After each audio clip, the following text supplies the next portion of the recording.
mas é o mesmo texto seu. Se está no 1 Samuel, capítulo 3, versículo 10, são outras palavras, mas é o mesmo sentido. Que diz assim: o Eterno veio, ficou do lado dele, como nas outras vezes, e o chamou: Samuel, Samuel. Ele respondeu: fala, Deus, teu servo está pronto a te ouvir. Amém?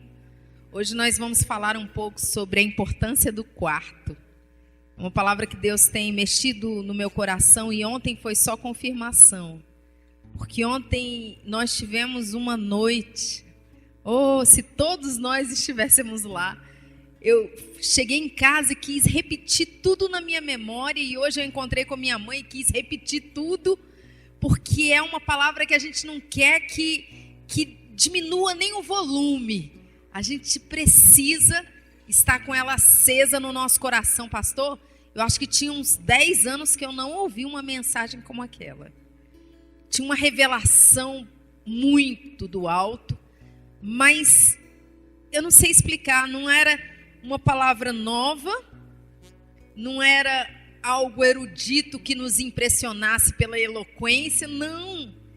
Era a presença de Deus, uma revelação transformadora, e que falava a respeito de intimidade. É tudo que Deus tem dito a respeito da mensagem de hoje. Deus me chamou e me convidou para estar ministrando a cada um aqui sobre a importância do quarto, que fala sobre intimidade, sobre profundidade, sobre relacionamento. E ontem foi tão lindo porque era a noite do florescer, né? E a Paula, com muita propriedade, disse: o florescer é o estágio final. Existe todo um processo antes do florescer.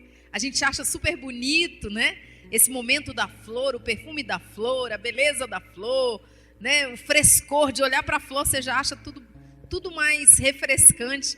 Mas é um processo final. Houve uma semente que morreu, que foi enterrada, né? E que passou por todo um processo até que chegasse a flor. E aí ela foi falando sobre o processo de Deus na nossa vida. Eu achei tão tremendo quando ela disse: qual que é o propósito de Deus para a nossa criação? Qual que é o propósito eterno do Pai para as nossas vidas? Desde o princípio, é relacionamento. Deus não nos chamou para servir também. Ele falou: evangelizai.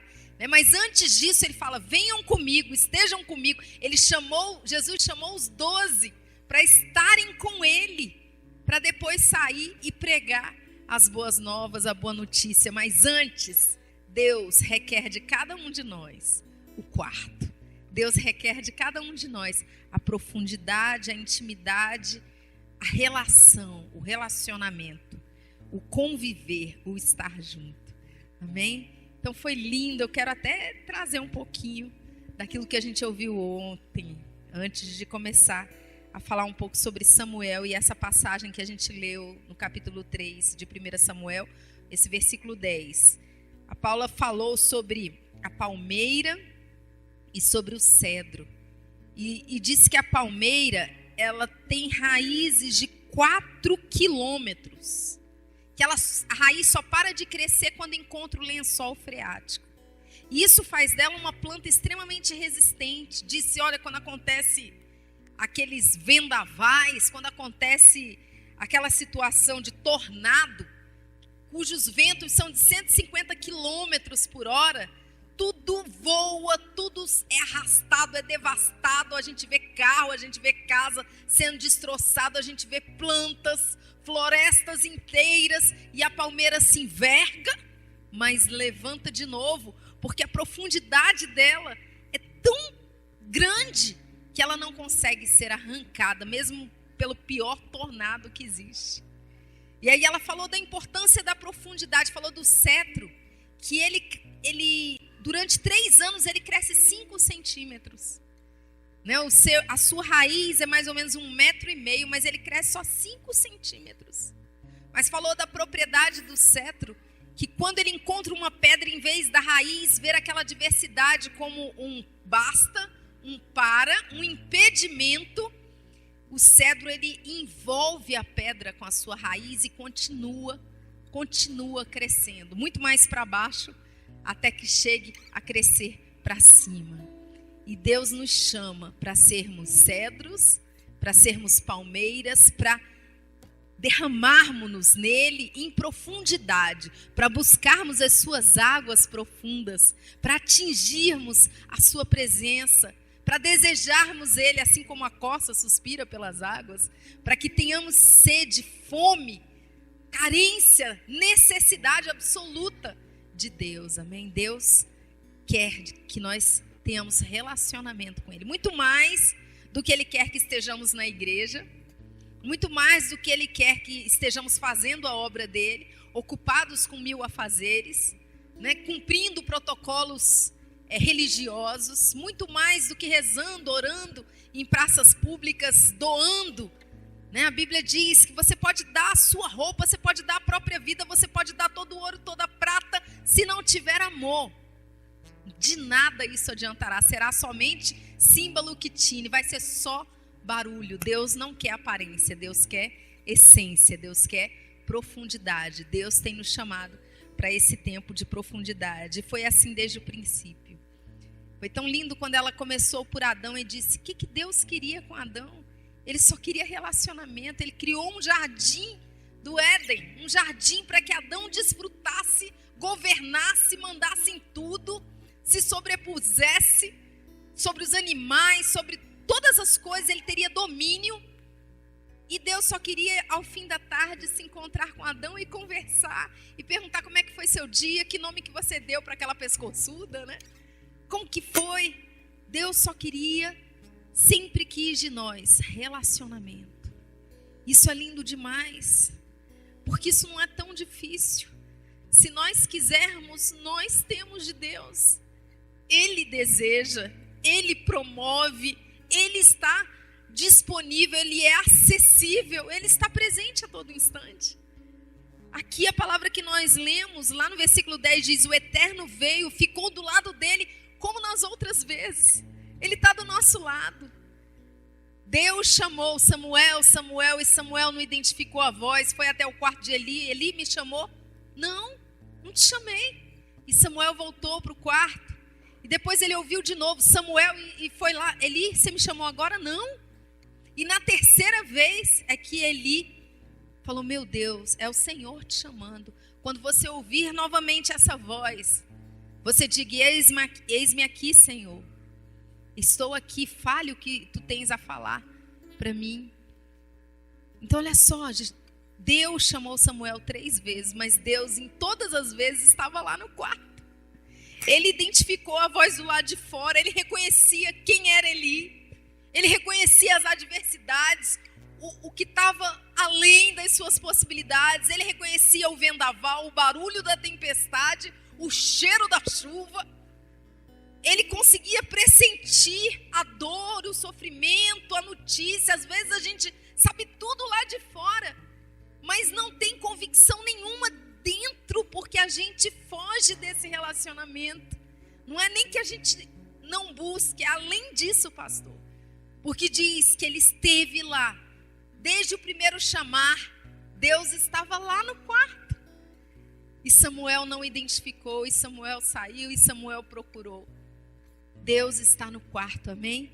E Deus está nos chamando. E tudo que nós precisamos é ouvir a voz dele. E tudo que nós precisamos é aquietar um pouquinho esse barulho externo, para conversar, para dialogar, para falar as nossas verdades. Às vezes a gente pensa: como é que eu vou me colocar diante de Deus? O que é que eu vou pedir? Qual que é a melhor forma de pedir para eu adquirir aquilo que eu tanto preciso? Será que eu começo contando uma historinha para, de repente, essa chantagem emocional mexer com o coração de Deus e Ele me abençoar? Não precisa de nada disso. Ele conhece nossas limitações, Ele conhece até os nossos subterfúgios, as nossas estratégias. Ele conhece o nosso silêncio, muitas vezes de birra, para ver se Ele faz alguma coisa e a gente agradece. Ele conhece a gente do lado de dentro, do lado de fora. A palavra de Deus diz que antes mesmo de palavras sair dos nossos lábios, Ele já sabe exatamente o que é. Não tem novidade naquilo que você é para Deus. Não tem novidade nem naquilo que você fala. Ele só quer relacionamento com você, amém? Ele só quer que você pare um pouquinho, que você confie, que você deite, que você ouça, que você receba daquilo que você tanto precisa. Que você saiba o quanto é que você tanto precisa. Deus fez o homem para relacionamento. O propósito eterno de Deus é relacionamento. E é isso que Ele espera de nós. No quarto acontecem algumas coisas muito importantes para a nossa vida. No quarto, Deus quebra um ciclo, talvez, de maldição, um ciclo de determinações ruins estabelecidas na nossa vida. Deus quebra paradigmas no quarto. Sabe? Às vezes nós pensamos que não vai acontecer diferente na nossa história como aconteceu na história do nosso pai. Às vezes a gente pensa que vai reproduzir aquilo que a gente viu. Lembra que o homem, ele é um produto do meio? Então, se está tudo dando errado para o meio, por que vai dar certo para mim? Né? Se na minha família sempre tudo foi para baixo, por que eu vou para cima agora? Né? Tem uma música de antigamente, uma música clássica, que diz assim, bom, xibom, xibom, bom, bom. Né?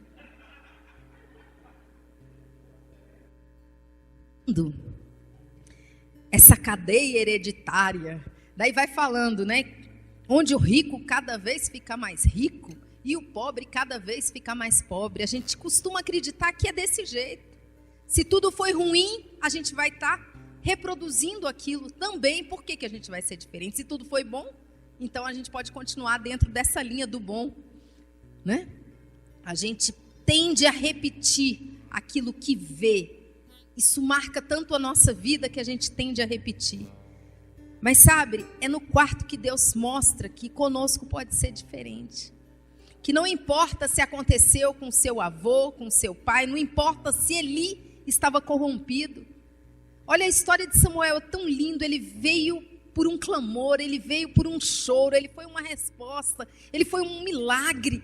E Ana pensou, eu vou cumprir, eu vou entregar, assim que eu desmamar Samuel, eu vou entregá-lo no templo, ele vai crescer na casa do Senhor. Parecia tão bonito, mas ele foi para o lugar onde havia tanta secura. A família de Eli era uma família seca, era uma família já corrompida, uma família cuja mente estava cauterizada pelo pecado. Era um lugar de vazio, era um lugar de falta de presença de Deus. Na casa do sacerdote não tinha Deus, não tinha obediência. A Bíblia fala que os filhos de Eli, eles pecavam e eles eram maus. O povo se indignava de ver o tanto que eles eram corrompidos. As mulheres que serviam ofertas, eles buscavam-nas e usavam seus corpos.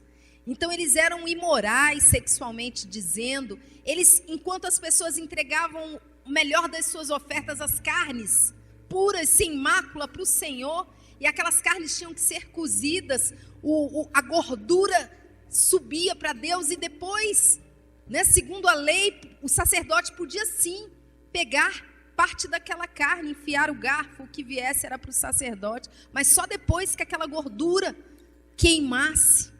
E a Bíblia diz que os filhos de Eli, eles falavam, não, papai quer carne crua, ele gosta de mal passada, aquela picanha, né, mal passada, dá para o papai. E eles pegavam da oferta, eles roubavam da oferta, eles profanavam o templo, eles usavam as pessoas, eles eram maus, eram gananciosos.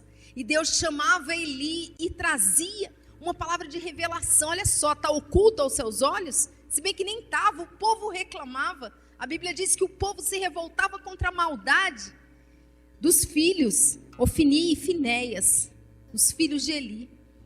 E mesmo assim, diante de tanta revelação do povo, revelação de Deus, chamada de atenção, Eli falava, ai, meu filho, não faça isso, meus filhos, vocês estão errados, isso não vai dar certo. Não, uma hora isso acaba ruim. E ficava por isso mesmo. Ele escolheu priorizar muito mais a relação dele com os filhos do que a relação dele com Deus. Eu acho que está acabando isso aqui. Já está falhando um pouco. E aí o que aconteceu? Era nesse lugar que Samuel estava. Era diante desse quadro que ele cresceu. Amados, às vezes, sabe? A gente cresce num lugar em que a gente não escolheu.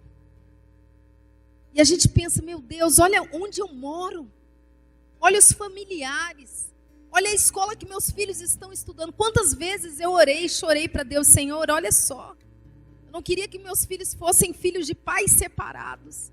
Eu queria que meus filhos tivessem sequelas emocionais. Olha só como que vai ser agora.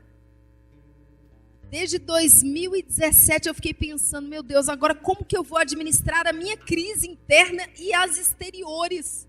Como é que eu vou conseguir? Como que meus filhos vão sobreviver a essa situação? Mas sabe, Deus, dentro do quarto, Ele quebra os paradigmas, aquilo que é para dar errado. Porque com todo mundo dá errado. Porque a circunstância leva ao errado. Sabe, com Deus pode dar certo. Você pode estar dentro de um contexto podre, de um contexto vazio, de um contexto de iniquidade, de um contexto de perdição. E você pode sim dar certo e estar debaixo da bênção de Deus. Você pode sim receber de um milagre e ser preservado de todo o mal. Deus é quem cuida dos nossos filhos, amém? Deus é quem cuida de cada um de nós. Eu lembro que o Alexandre, ele era muito novo. Tocava na igreja do Plano. E lá na igreja do Plano, uma igreja linda, uma igreja grande, uma igreja que tinha escala para o grupo de louvor. E ele era apaixonado pelo violão, eu lembro até hoje. Para onde o Xande ia, ele levava violão, ele ficava horas no banheiro. A gente gritando, Xande, abre a porta. E ele tocando violão, e ele adorando, adorando, adorando. E um dia ele foi para o encontro com Deus, e quando ele voltou, ele disse, Deus falou comigo que é para eu ajudar o meu pai. Na igreja de Deus de São Sebastião. Meu pai tinha construído um templo, era recém-convertido, estava fazendo teologia, ia assumir uma igreja, mas não tinha experiência.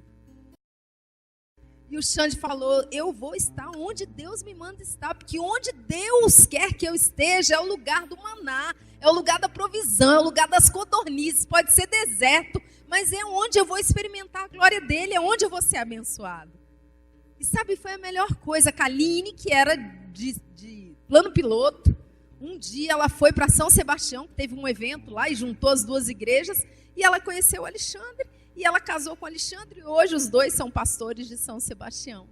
Então a gente não precisa estar indo nas igrejas ricas, nos lugares ricos, nos lugares bonitos, nos lugares privilegiados, pensando aqui é o lugar da fonte de Deus sobre a minha vida. Não, Deus te abençoa, mesmo quando é improvável, mesmo quando você está no lugar da casa de Eli, no lugar onde os filhos roubam, no lugar onde o pecado já é tido como banal, no lugar onde a iniquidade corre solta, mesmo que esteja lá, se você está no lugar da obediência do Senhor, é o lugar da bênção, amém? É o lugar da provisão, é o lugar onde Deus pode mudar a sua história, onde Deus vai quebrar o paradigma e com você vai ser diferente. O rico pode ser cada vez mais rico, mas você que é pobre, nessa musiquinha de Deus, você vai ficar rico. Você que é feio vai ficar bonito, amém? Você que é burro vai ficar inteligente. Você que não toca nada, não canta nada, Deus vai te dar talento. Deus não precisa da sua realidade para Ele ser Deus, porque Ele é Deus, Ele muda a sua realidade, amém? Eu quero dizer que de 2017 para cá, meus filhos são outros. Meus filhos são muito mais crentes do que antes, mas muito mais crentes do que antes. Eles são os mais estudiosos, eles são os mais carinhosos, eles são os mais respeitosos. Eu tenho uma filha de 19 anos, que tudo que ela faz, ela fala, mãe, posso ir ali encontrar com o Gadiel na parada de ônibus? Que tem 2 semanas que ele não me vê e ele está com saudade. Sabe, gente, Deus é bom, é fiel e Ele quebra paradigmas e Ele traz respostas para perguntas que você nem fez. Ele é bom o tempo todo, amém? Ele é bom o tempo todo. É no quarto que Deus mostra o seu lugar na nossa vida. Samuel não reconheceu a voz de Deus, mas Deus disse, eu estou aqui. Eu estou aqui do seu lado, como das outras vezes. Deus mostra qual que é o lugar dele na nossa vida. Sabe, no quarto Deus fala, eu estou aqui, meu filho. Como eu te esperei nesse lugar da intimidade, nesse lugar em que somos só nós dois, amados, igreja é isca. É só isca. Pregador é só uma placa bem grande escrita: vá para o quarto. Porque vida com Deus você vive no seu quarto, é na sua intimidade, é naquilo que ninguém vê que você está fazendo, é no discreto, é no escondido, é lá que você vive a vida com Deus. É lá que você conversa, é lá que criam intimidades. Hoje aconteceu uma coisa, a Zena, quando tem sábado da estrutural, ela fica com a gente, sábado e domingo. E como teve ontem à noite o culto das mulheres, ela também ficou com a gente sábado e domingo. E aí domingo, aliás, sábado ela passou o dia fora, mas hoje ela ficou com a gente. Almoçou lá na mamãe, como a gente faz todo domingo. Daí aconteceu uma situação que ela deu um grito engraçado, falou uma frase, né? E todo mundo riu, todo mundo, nossa, a gente nunca tinha visto a Zena, tanta autoridade. Fala de novo, virou a piada do almoço, né? Toda hora, todo mundo falava a frase da Zena, na autoridade que a Zena falou. Sabe, na intimidade é que a gente descobre as coisas engraçadas do outro. Na intimidade a gente tem frases, tem brincadeiras, tem jeitinho, tem até como a gente se movimenta, como a gente gesticula, o outro nos compreende.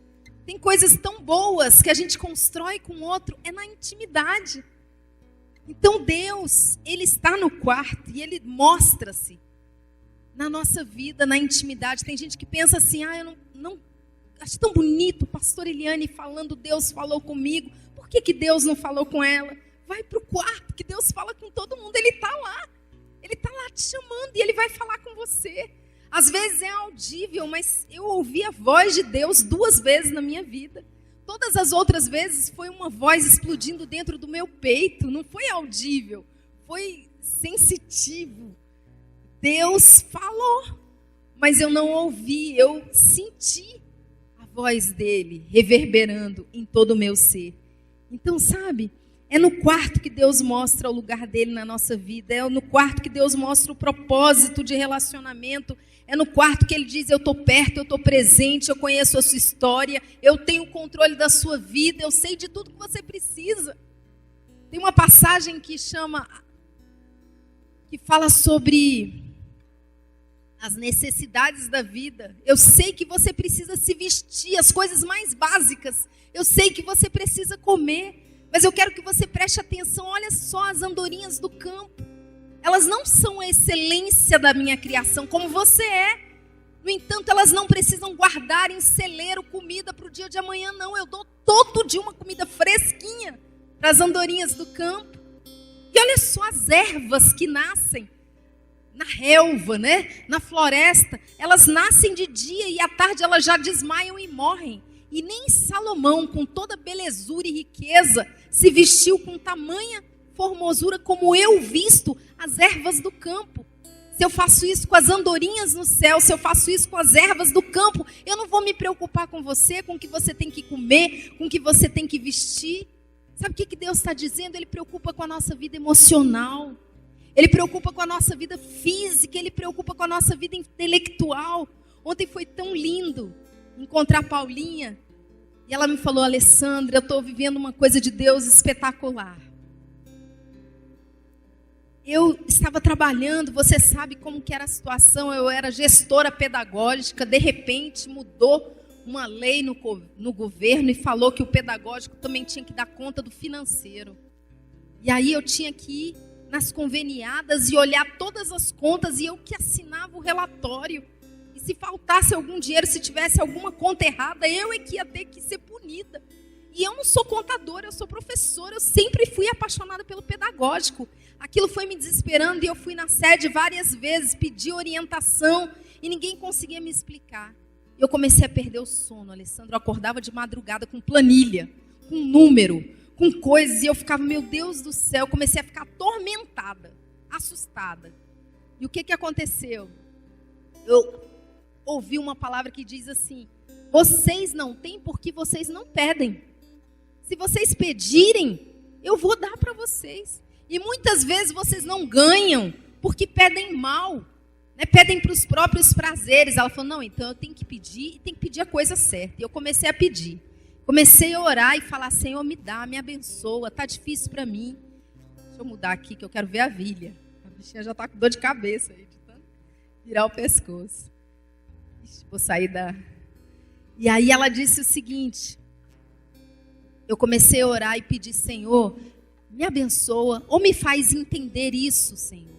Ou me faz compreender isso, tudo novo no meu trabalho, ou me tira daqui. Por favor, eu preciso de um recurso financeiro maior. Eu preciso fazer algo que eu tenha domínio. Eu preciso que minha mente esteja aberta para aprender novas coisas. Deus me ajuda, eu preciso. E ela disse que começou a orar de madrugada. E o que aconteceu? Ela recebeu sexta-feira um telefonema de uma secretaria da Justiça. Acho que é da Justiça. E ela disse, olha, nós estamos com uma situação, uma questão em relação à criança, ao adolescente. A gente sabe que você está trabalhando na infância e vai ter uma coordenação que vai pensar política pública para a primeira infância. E a gente quer te convidar para ser a coordenadora desse trabalho. E ela disse, Alessandra, pensa. Eu ficava indo, todo gestor simplesmente pegava as notas, olhava as notas e não saía da regional, aproveitava para pegar tudo lá na escola e ir embora para casa. Eu ia, eu fazia visita, eu ia em galpão, eu via situações, eu já tirei criança de 2 anos de idade, que estava no meio de um prostíbulo, gente, tendo relação sexual de um lado, um lençol vermelho, a criança dormindo, outro lençol vermelho e outro casal do outro lado. Eu já tirei gente com assistente social desses lugares, e eu chorando e sofrendo, Deus, por que eu estou aqui? E Deus estava me preparando, porque agora eu sou a pessoa que vou pensar política pública para essas crianças da primeira infância. Deus me respondeu. Sabe, é no quarto que Deus está e Ele quer conversar com a gente. Não só saber o que a gente precisa, porque Ele já vê e Ele nos socorre, mas conversar sobre tudo igual a gente conversa. Um com o outro, igual a gente fala das coisas boas, das coisas difíceis, das necessidades, das carências, do que sobra, do que falta. Deus quer essa relação, Ele quer que a gente tenha um jeitinho específico de falar um com o outro. Sabe, sotaques, brincadeiras, jeitinho de mexer com a boca, com o olho, de qualquer coisa. Ele quer relação conosco. Deus quer amizade, Ele não quer que sejamos simplesmente servos. Ele não quer as nossas mãos se Ele não tem os nossos corações. O serviço é consequência. Primeiro vem o coração, primeiro vem a relação, a verdade, o amor, a cumplicidade, para depois vir todo o resto. É no quarto que Deus revela quem Ele é nas nossas vidas e onde Ele está. É no quarto que Deus restabelece a nossa identidade. Quando Ele fala Samuel, Samuel. O nosso nome é a primeira coisa que fala a respeito de nós. Então Deus, Ele sabe quem nós somos com as nossas limitações. Sabe, no quarto não tem desculpa, pastor. No quarto não adianta a gente levar as nossas desculpas pensando que vamos conhecer, que Deus, vamos nos fazer conhecer a Deus. Que vamos convencer Deus de alguma coisa. Que vamos nos justificar para que Deus pegue leve, não. No quarto, Deus mostra quem nós somos. Ele mostra a nossa identidade, muitas vezes tão cheia de falhas, muitas vezes maculada, corrompida. Mas Ele mostra também o poder restaurador, transformador. O quanto que o amor dEle pode nos promover e nos tirar de um lugar e nos levar para outro. Nos mudar de Abrão para Abraão, nos mudar de Jacó para Israel. Nos mudar, nos transformar. Mudar a nossa história, mudar o nosso futuro. É no quarto. É no quarto que Deus nos mostra quem verdadeiramente nós somos. Quando Samuel falou com Deus, ele disse: Teu servo está prestes a te ouvir. Sabe? É lá que a gente vê o tanto que a gente é pequenininho, o tanto que a gente não é nada diante do poder, do amor. Quando a gente sente a glória de Deus, amados, até os nossos problemas somem. Sabe, diante da grandeza de Deus, como são limitadas as nossas desculpas, como se tornam pequenininhas. É nesse quarto, Quando ele fala Deus, que o teu servo está pronto a te ouvir, ele podia estar falando, fala, aquele que vê todas as coisas, porque aquele que vê limitadamente está aqui para te ouvir. Fala, aquele que conhece os segredos da vida, porque eu que estou com os ouvidos tampados, preciso do teu socorro e da tua voz. Fala, aquele que me ama absolutamente, porque eu, incrédulo, que muitas vezes sou incapaz de sentir o teu amor, preciso estar sensível a ele. Fala, aquele que é grande, que é poderoso, que fez todas as coisas, que é majestoso, porque eu que estou tentando fazer e só erro, preciso do teu poder manifestado na minha vida. Fala, age, porque o Senhor é muito maior do que eu. Age na minha vida. É no quarto que Deus transforma a nossa vida. Samuel entra menino e Samuel sai profeta. Quando Samuel sai daquele quarto, Eli fala, me conta o que Deus falou contigo.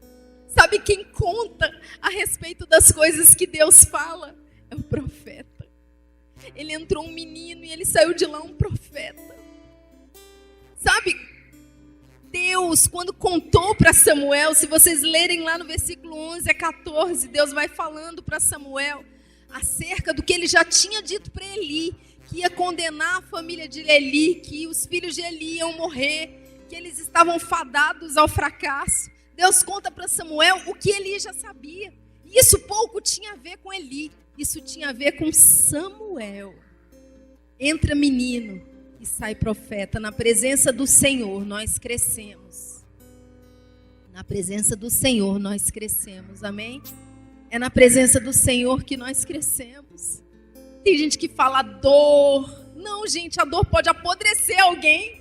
Tem gente que sofre e não cresce nada. Só envelhece e se torna uma pessoa rabugenta, ressecada, amarga, dura, amaldiçoenta, horrorosa.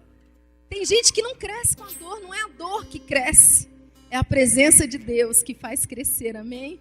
É a presença de Deus que nos faz crescer. O quarto transforma a nossa vida e o quarto revela a realidade que muda o futuro. Quando Deus falou a respeito da família de Eli, Deus está falando, olha Samuel, você não foi contaminado, eu quebrei o paradigma, você não vai repetir a história de Eli. Eu já havia dito para Eli e confirmo para você, a família dele vai ser destruída. Eu te aviso isso hoje para mostrar o seu futuro. E o que acontece? Há uma guerra que o povo de Israel trava contra os filisteus. Os filisteus roubam a arca de Deus e matam os filhos de Eli.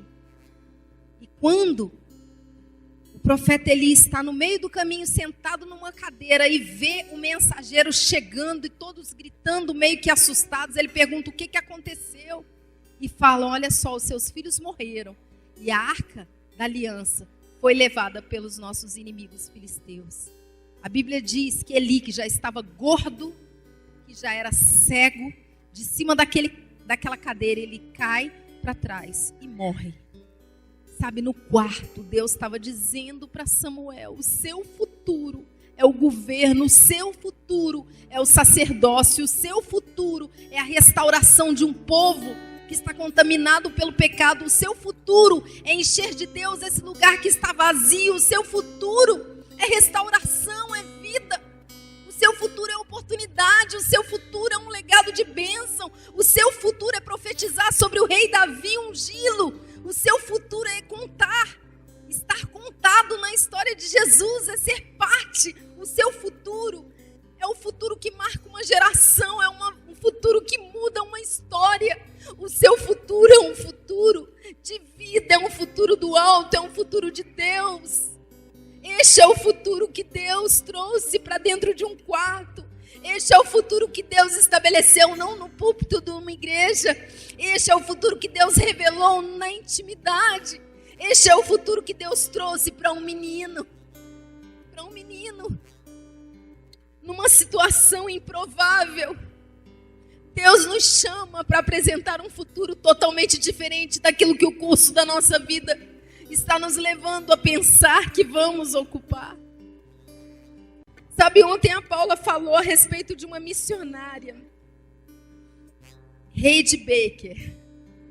E ela disse que essa missionária tinha 100 casas de abrigo para crianças. E ela pensou: Senhor, olha só, eu cheguei no lugar em que o Senhor tinha dito que eu ia chegar. O Senhor me estabeleceu, olha só, que coisa grande, não tem nada maior para o meu ministério do que isso aqui. E Deus disse: isso não é nada, você não está vivendo ainda o que eu te prometi, você não está no lugar que eu te chamei para ocupar, me busca. E ela começou a buscar o Senhor, e se trancou num quarto e foi orar. E aí aconteceu que ela foi tomada por uma glória tão grande que ela ficou durante 7 dias dando choques. Ela tinha uma energia que saía dela que ela não conseguia se levantar.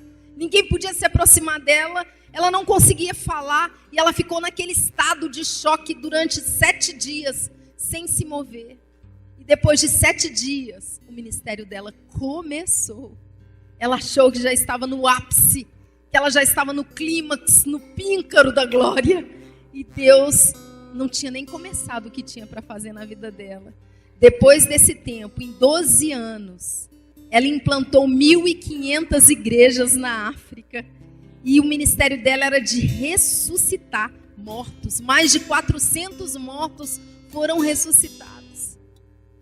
Sabe, talvez você olhe para a sua vida e você pense: pronto, já está tudo certo, eu pago as minhas contas, eu vou domingo para a minha igreja. Quando o pastor Moisés me pede alguma ajuda, eu vou lá e faço. Quando a Adriana pede para eu tocar alguma música nova, eu ensaio. Eu já estou desenvolvendo o ápice de tudo que Deus me chamou para ser. E Deus está dizendo: me procura, me busca mais, porque o que eu tenho para fazer na sua vida e através da sua vida é muito maior do que tudo que você tem experimentado. Deus está te chamando: vem para o quarto hoje, porque eu te chamo para mudar a tua história e para mudar a história da humanidade através de você. Feche seus olhos nesse momento.